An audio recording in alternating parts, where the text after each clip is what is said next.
न्यायालयामध्ये अल्पसंख्याक शाळांच्या बाबतीत एक केस दाखल करण्यात आली होती।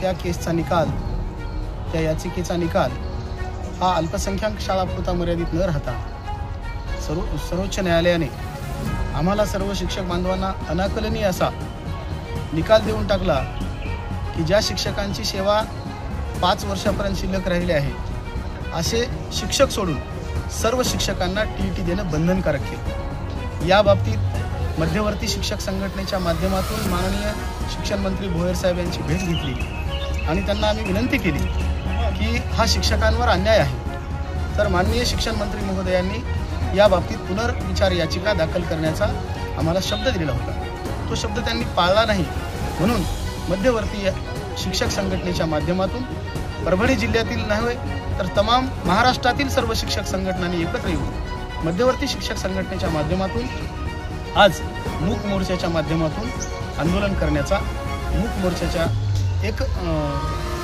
जागृती करण्यासाठी, शासनाला जाग आणण्यासाठी, आमच्या भावना शासनापर्यंत पोहोचवण्यासाठी आज या ठिकाणी मूक मोर्चाचं आयोजन करण्यात आले। हा निर्णय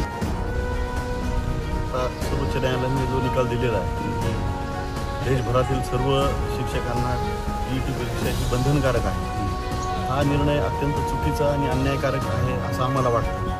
न्यायालयाने तो कसा दिला हाच प्रश्न आमच्या सर्व शिक्षकांना पडलेला आहे, पण यावर एक पर्याय असा आहे की आमच्या शिक्षकांचं सगळं म्हणणं माननीय सुप्रीम कोर्टाने ऐकून घ्यायला पाहिजे आणि त्यासाठी महाराष्ट्र शासनाने त्या ठिकाणी पुनरावलोकन याचिका दाखल करणं गरजेचं आहे।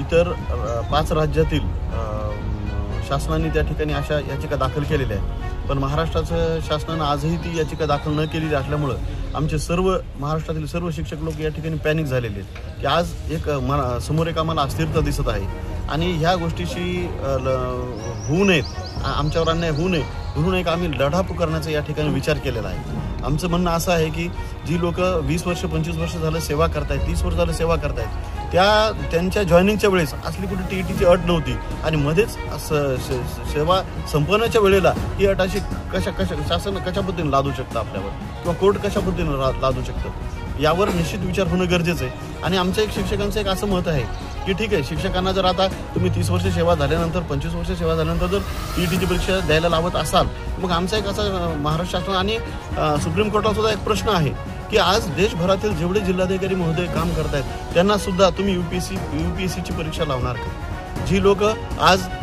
तहसीलदार किंवा तत्सम पदावर कार्यरत आहेत अशा लोकांना तुम्ही एमपीएससीची परीक्षा परत द्यायला लावाल का? एवढंच नाही तर पोलीस डिपार्टमेंटच्या लोकांची परत तुम्ही फिटनेस टेस्ट घ्याल का? हा प्रश्न आमचा कोर्टाला आणि महाराष्ट्र शासनाला आहे। निश्चितच या सगळ्या गोष्टींचा विचार केला तर एक गोष्ट आपल्या निदर्शनास येते की हा निर्णय जो आहे हा अन्यायकारक आहे आणि इम्प्लिमेंट करणं हे एवढं सोपं नाही आहे। म्हणून आज ही बसलेली घडी न विस्कटता एक विद्यादानाचं, राष्ट्र घडवण्याचं काम आमचा शिक्षक प्रामाणिकपणे आज करतोय आणि त्याच्या पाठीशी उभं राहणं कुठेतरी शासनाचं काम आहे। म्हणून आज शासनानं आमच्या विनंतीला मान देऊन कुठेतरी पुनरावलोकन याचिका दाखल करावी अशी आम्ही त्यांना विनंती करतो।